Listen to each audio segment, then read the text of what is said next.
Ayun no. So maliwanag na dito, maaliwalas na. Tinanggal po yung mga akasya na mga dahon natin.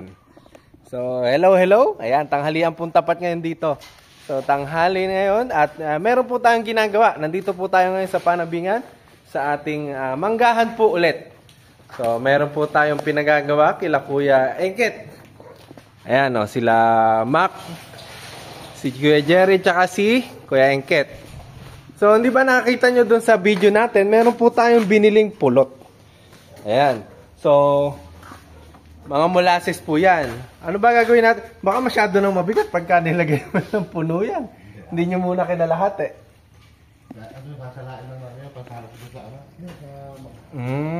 So, meron po tayong gagawin. Ito po yung FAA na natutunan po natin sa mga training po natin. Gagawa po tayong organic fertilizer. So, hindi po kami makapag-ipon ng ano tawag dito, hasang ng isda. Ngayon, ang kinuha po namin para gawing amino acid. Oo. Ay itong kohol. Ang gagawin po namin, kohol amino acid. O, di ba?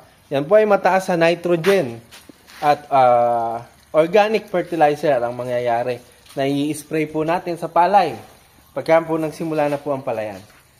Ngayon po ay, ano ba ngayon? Magse-September na.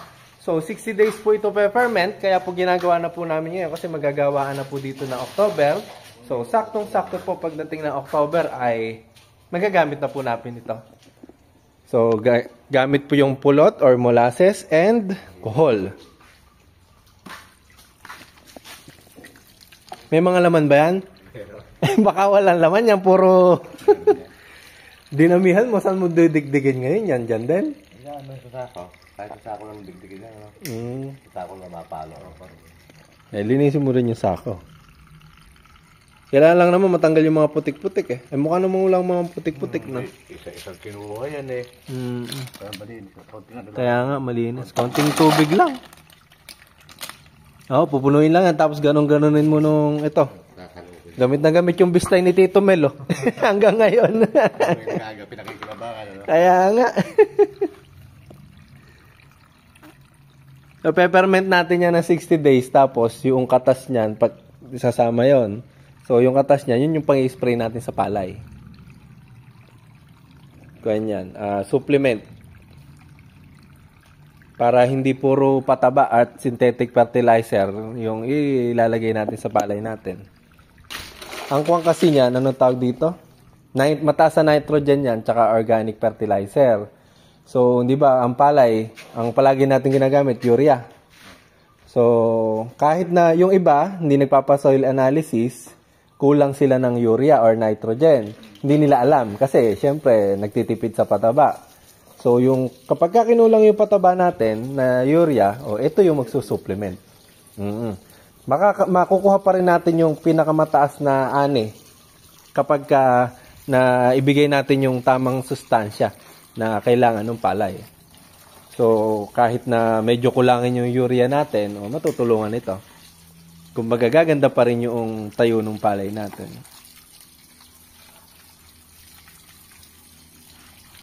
Yan, lilinisin po natin yan. Yan po yung mga sako-sakong nakuha nila, Kuya, na suso. So, lilinisin po natin yan. So, hindi naman sobrang linis, babanlawan lang. Para matanggal lang po yung mga lupa-lupa. Ito, ganonin mo lang, bistayin mo lang, gano'n. Kunin mo na rin, banlawan mo na rin yung sako. Pambambo. May gulok ba? Ikuan lang, pandamo lang yan eh. Ayan o, kaliwalas po ngayon dito. Tinanggal po natin yung dahon ng akasya natin. Kasi medyo, anong tawag dito? Maraming dahon na niwawali si tita. Dito na lang dito oh. Eric, dito ko na lang magpalumpong.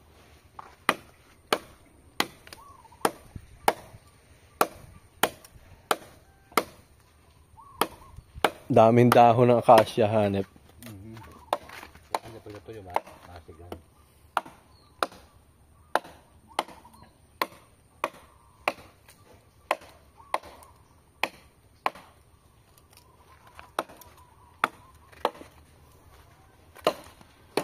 Banlawan nyo lang. Ayan, binabalawan na po nila.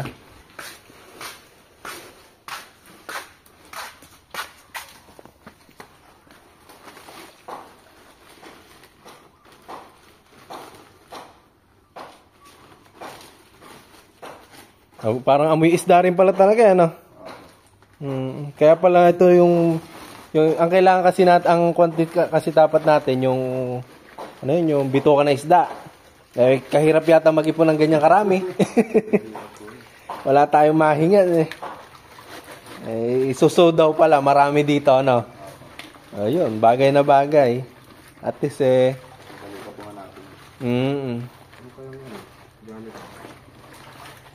yung Janitor. ay, janitor. Pwede rin. Bakit marami bang janitor dyan? Ayun, pwede rin. Kaso, kukunin natin yun. Hahatiin para lumabas yung pinakalaman. Hindi yung pwedeng buo. Parang ganyan, dudurugin.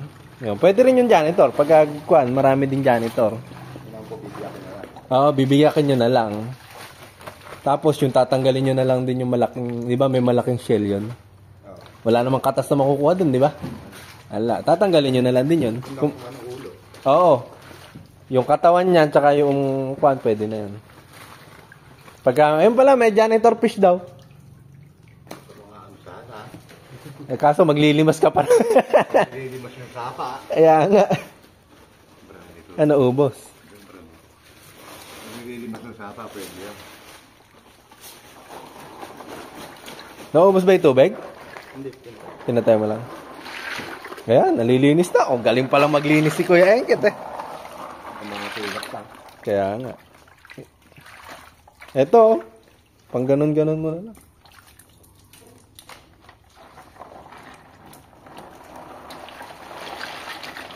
Kontian mo lang ay.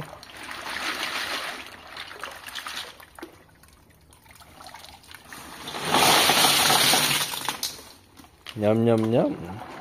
Inuulam din yan eh. Nagkababi katakaw nito. Ha? Nagkababi. Pinupulutan ano? Ting birthday niya. Eh, ganyan. Baka di kayo niloko ng mga nakakita sa ito. Mamumulutan baka mo. Kala po nila papakain sa hito eh. Ay, gano'n. Kala papakain sa hito eh. Ha? Yan, durugin nyo na. Tapos lalagay natin sa timba. Asan ba yung timbangan natin?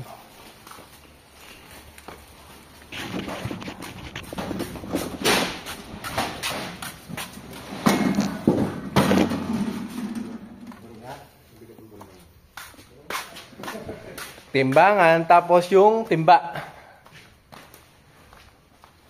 Saan na ibang timba?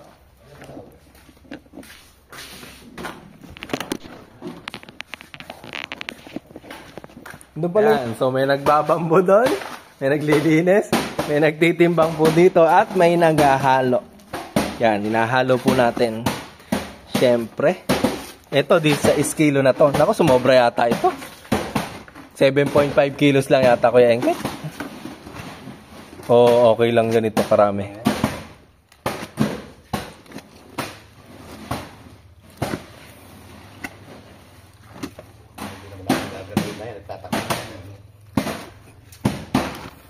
Then, bukasan mo ng konti, gawin mo 7.5 lang. Gawin mo 15 kilos. Yeah. Masyadong makwan. Baka sumausaw.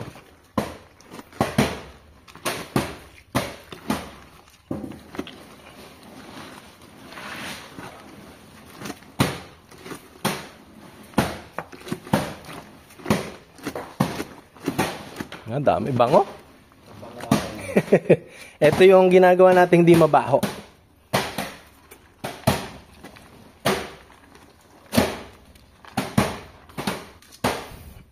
Ito muna takpan natin kasi ito punong-puno eh. So, kailangan po natin ay Manila paper. Manila paper.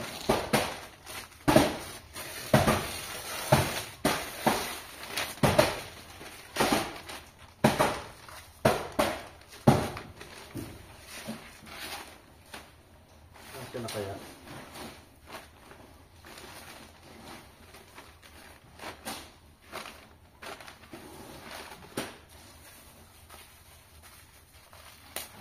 Tapos lalagyan po natin ng panali. Nako. Maliit pala yung rubber band ko.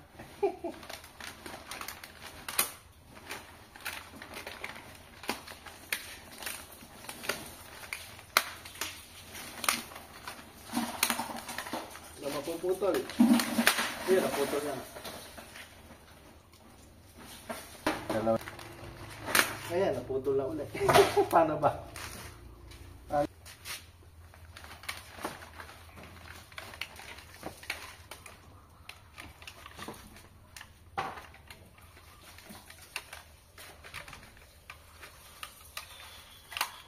Nakakailan ba tayo? Marami po ba?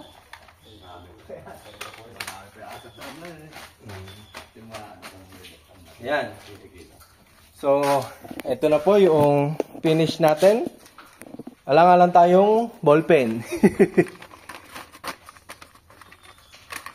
Kailangan secure natin. At pala natanggal na yung bakal. Tangkay. Ay, okay na rin yan.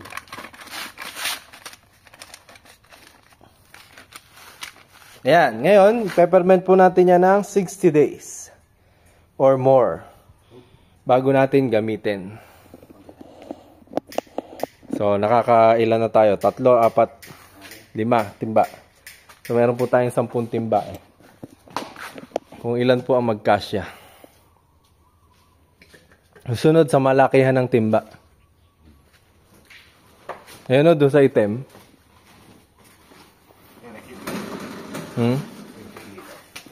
15. Yan, sakto lang yata yung 15. Ito po o 15.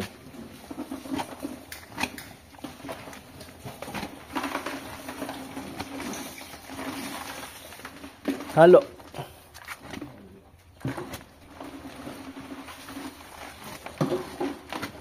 Sa September, marami nagpapaschedule. Oo. Measure ng 4. Kaya nga eh. Yung pinuntahan namin sa Santa Rosa, November 1st week.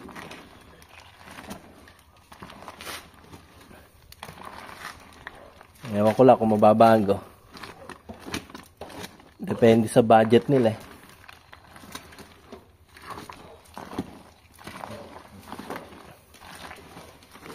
Okay na rin to.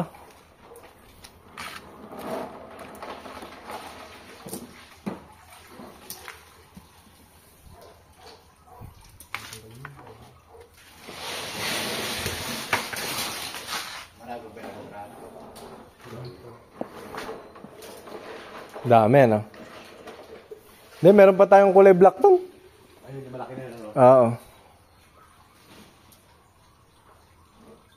Kailangan to ay ilalagay sa hindi nahaarawan.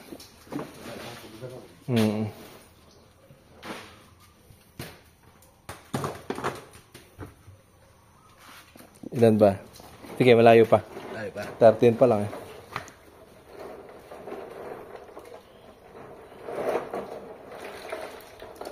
Sabi nga ni Tita Ana, meron daw ibebentang pulot dyan. Ganun din yung presyo. Pinuntahan pa namin ng Baliwag. Doon nata presyo ng pinakakadabaw nila dyan eh. Ano? Alayo pa nung pinuntahan ko eh. Ano yan? 300. Malapit na. Hop. Dali, sige pa. 300. Yeah, okay na. 10 liters mo. Ha? 10 liters mo. Nung ganon. Mura lang siguro ng 38 pesos. 262 bili ko niyan, isang ganyan eh. Yung 10 liters na yan.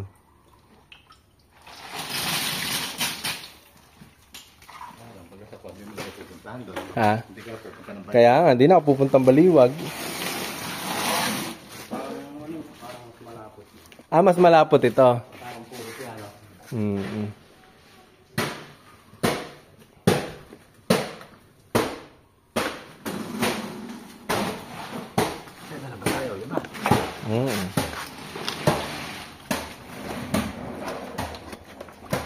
Ito, kasarapan like 15.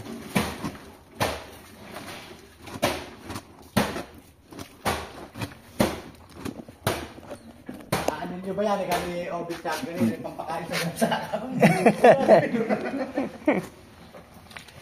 Hindi siya ako. Dito ko lang, hindi ka sa akin.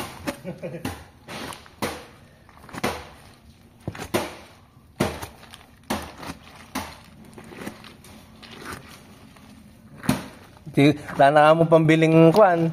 Ano? Pataba. Magbagawa na lang kamo kami ng sariling pataba.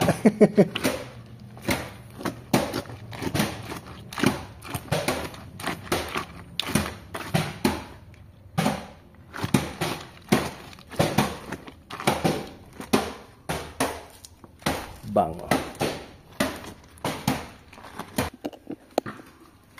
Ang kuholbaw.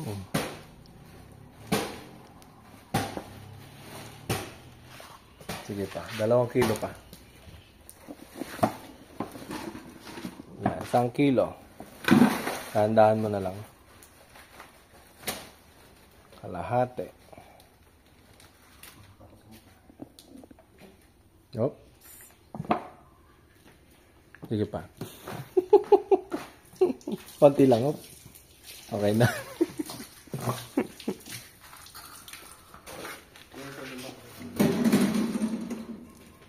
Yung.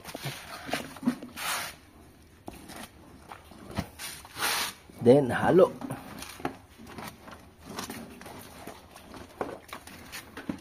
Suportahan nyo naman ang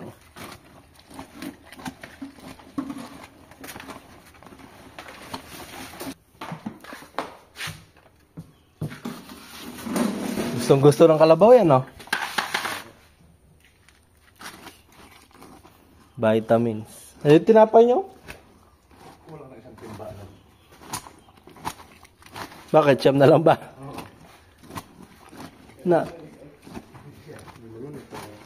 Ito pa lang, hindi ka tawagan dyan.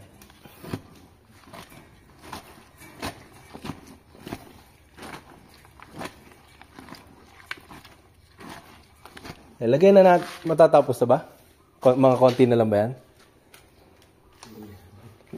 Huwag na natin gamitin to kasi magigagamit nyo. Doon na lang lahat. Okay, timbakan natin. Pagtitimbang. Oo. Hindi, yung dalawa na to. Magagamit yung dalawa. Yun na lang kulay itim na yan. Timbakan na lang, ano?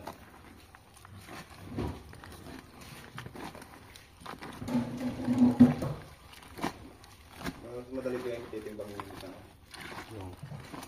Malabas na yung katas eh, ano? Pagka lumalabnaw. Hindi na natin gagamitin sa dalawang timbakan yun. Eh, konti na lang ba? Kasya ba sa isang block yan? Marami po ganito ka? Kapupuhos lang. Ay, marami pa. Ilan ba yung block natin? Isa lang? Pero kung baka kasi, Ha? baka sa kakilo lang. Di gamitin na lang yung timba. Yung dalawang timba. Ihaw pang huli na lang itong 2 timba. Dudurugin pa naman eh. Kung naduro kayo kukunti. Baka kumasok. Sige.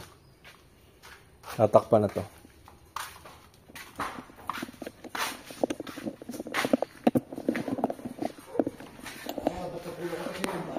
Kaya nga. May kumuha na. Sampo yan. Binili ko yan eh.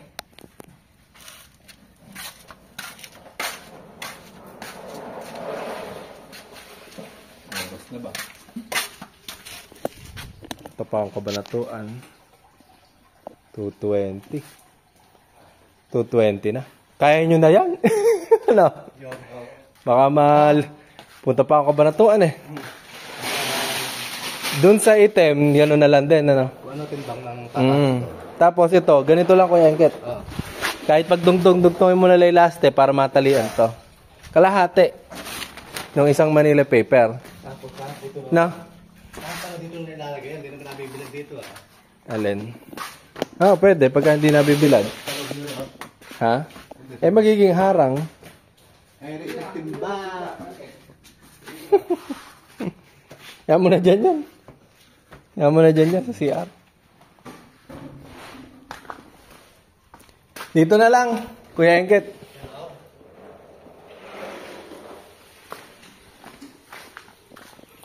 O dito, kasya ba dito? Oo. Oh, yan. Hindi sumasok keme. Tanggalin mo na lang dito sa loob. Kasi 60 days, 2 buwan mahigit dyan yun. Oh, baka may malutulog dun pagalitan ako. Ayan. So, iiwanan po natin sila dito kasi may lakad pa po tayo. Hugas muna ako.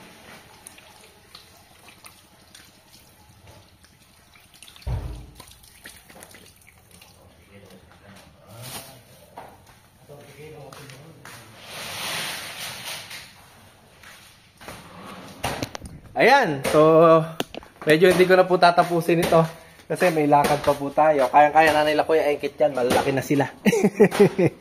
So ayan, so paggawa po ng kohol amino acid ang ginagawa po natin dito. Ayan, so ang finished product po natin ito.